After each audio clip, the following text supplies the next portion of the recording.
Salam sejahtera bagi kita semua dan umat sedharma. Terima kasih atas karunia Tuhan Yang Maha Esa, welas asih dari Buddha Maitreya, kebesaran dari kedua Maha Guru Agung Secun dan Semu, lindungan dari ketiga Arya Sesepuh di Nirwana, bimbingan dan dukungan dari para sesepuh dan pandita. Pada kesempatan ini, Hosea mendapatkan kesempatan belajar dan mengikat jodoh yang baik bersama umat sedharma semua. Pada kesempatan ini, Hosea akan belajar bersama para umat semua. Belajar Luni, Li Ren Pian, Di Se Jiu Zhang, Kitab Lunli, Bab Liren, nomor 19.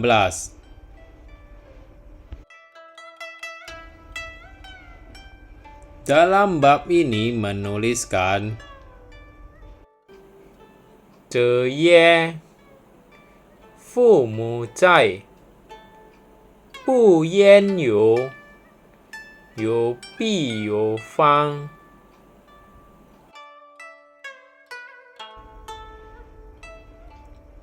Arti dari bab ini adalah Nabi Konfusius bersabda, pada saat orang tua masih hidup, janganlah jauh mengembara. Bila terpaksa mengembara, haruslah mempunyai tujuan dan memberitahukan tempatnya.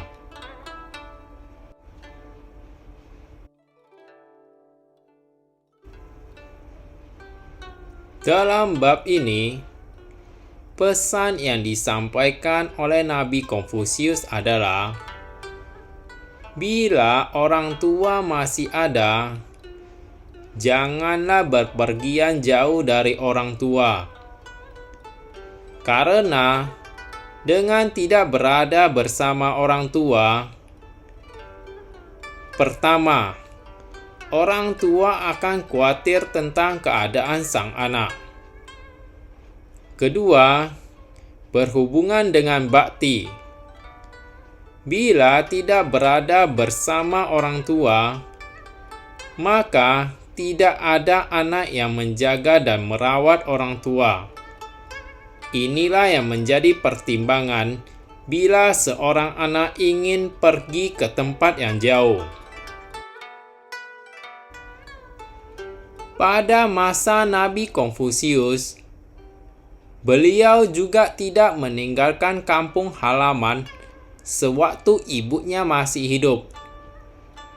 Dan setelah ibu Nabi Konfusius wafat, dan Nabi Konfusius melakukan tugas sebagai seorang anak dengan memakamkan kedua orang tuanya dalam satu tempat, dan beliau juga melaksanakan tugas sebagai seorang anak dengan berkabung selama 3 tahun.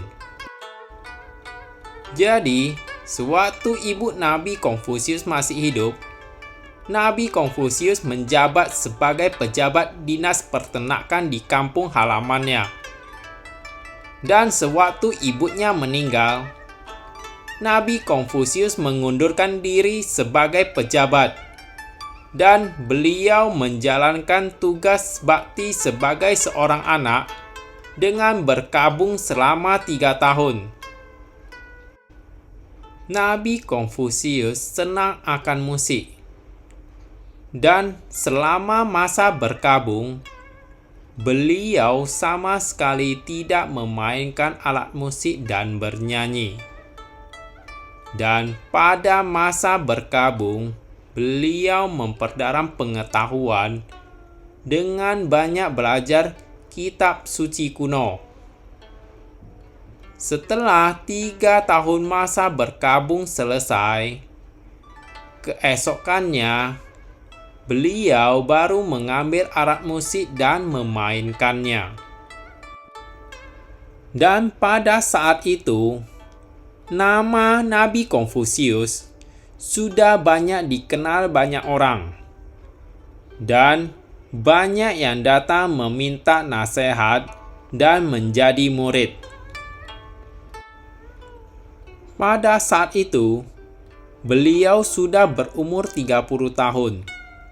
Dan Nabi Konfusius sudah memiliki tekad yang bulat dan penuh semangat untuk mau menolong umat manusia yang tidak menjalankan kesusilaan, seperti tidak menjalankan kewajiban sebagai orang tua, tidak menjalankan kewajiban sebagai seorang anak, tidak menjalankan kewajiban sebagai pemimpin, tidak menjalankan kewajiban sebagai bawahan, dan tidak jujur dalam berdagang.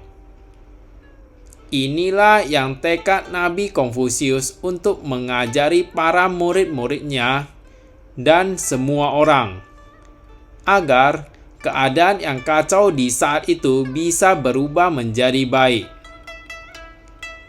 Setelah Nabi Konfusius berumur 34 tahun, beliau baru menjalankan perjalanan untuk pertama kalinya ke luar negeri, yaitu ke negara Qi. Oleh karena itu, Nabi Konfusius melakukan perjalanan jauh setelah kedua orang tuanya telah tiada dan sudah melaksanakan tugas sebagai seorang anak, yaitu berbakti. Inilah yang diajarkan oleh Nabi Konfusius. Pada zaman dahulu, bila seseorang melakukan perjalanan jauh, maka untuk menempuh perjalanan saja bisa berbulan-bulan. Karena pada saat itu, transportasi hanya dengan berkuda bagi orang yang kaya, dan orang yang biasa hanya bisa dengan berjalan kaki. Dan bisa bertahun-tahun lagi untuk bisa kembali ke kampung halaman. Dalam perjalanan dengan waktu yang panjang, maka tidak ada kabar berita apa yang telah terjadi dan tidak ada yang tahu. Bila ingin mengirim kabar berita, maka bisa menunggu hingga berbulan-bulan. Orang tua pasti sangat khawatir karena tidak mengetahui kabar berita dari anaknya. Kadang, orang tua sudah tiada, anak tidak ada yang tahu. Begitu juga anak yang meninggal dalam perjalanan, orang tua tidak ada yang tahu.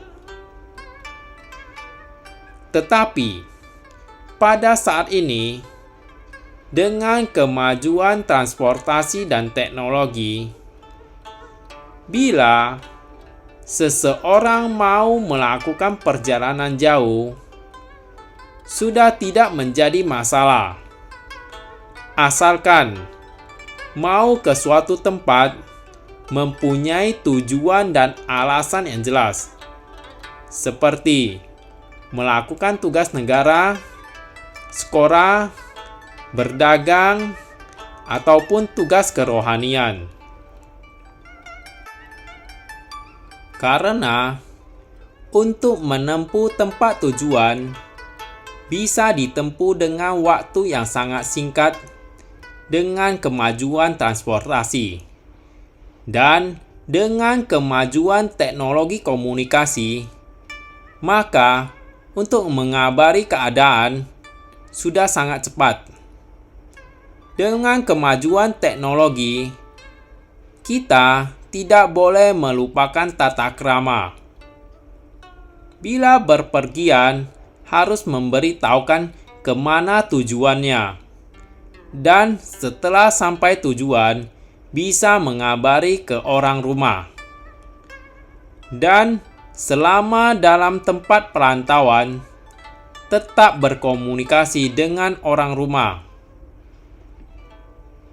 Dengan kemajuan teknologi komunikasi seperti audio ataupun video saat ini, walaupun berada di tempat yang jauh, tetapi seperti berada di rumah sebelah, komunikasi tetap berjalan. Bila ada hal yang tidak terduga terjadi, seperti ada yang sakit ataupun sampai meninggal, maka dengan kemajuan transportasi, bisa dalam hitungan jam dan dalam hitungan hari sudah bisa sampai ke tempat tujuan.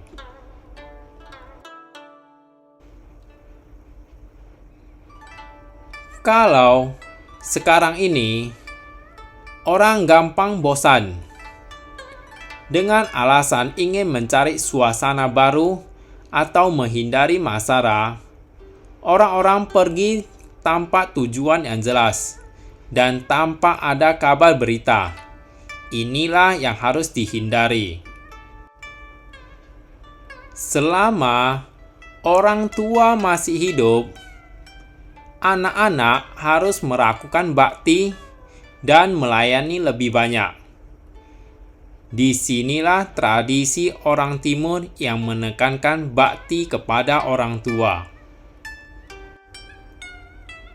Ketika Nabi Konfusius mengatakan, "Jangan berpergian jauh," tentu saja bukan berarti tidak boleh untuk berpergian jauh.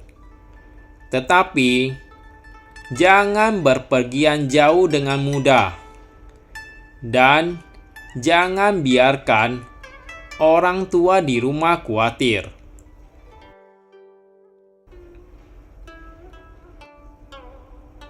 Jadi, sebagai seorang anak harus ingat, jangan sia-siakan kesempatan bersama orang tua selagi mereka masih ada.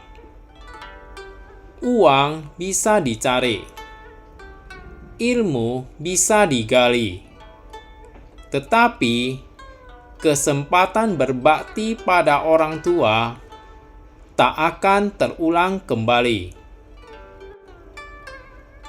Demikian pembahasan Kitab Lundi, Bab Biren, nomor 19 sampai di sini. Semoga Dharma ini bisa bermanfaat untuk kita semua. Bila ada perkataan yang salah, mohon pengampunan dari Tuhan Yang Maha Esa. Bila ada perkataan yang kurang berkenan, mohon maaf dari para umat semua.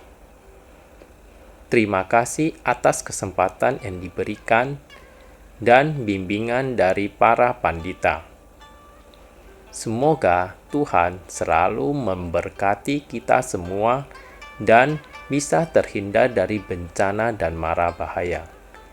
Semoga semua makhluk berbahagia.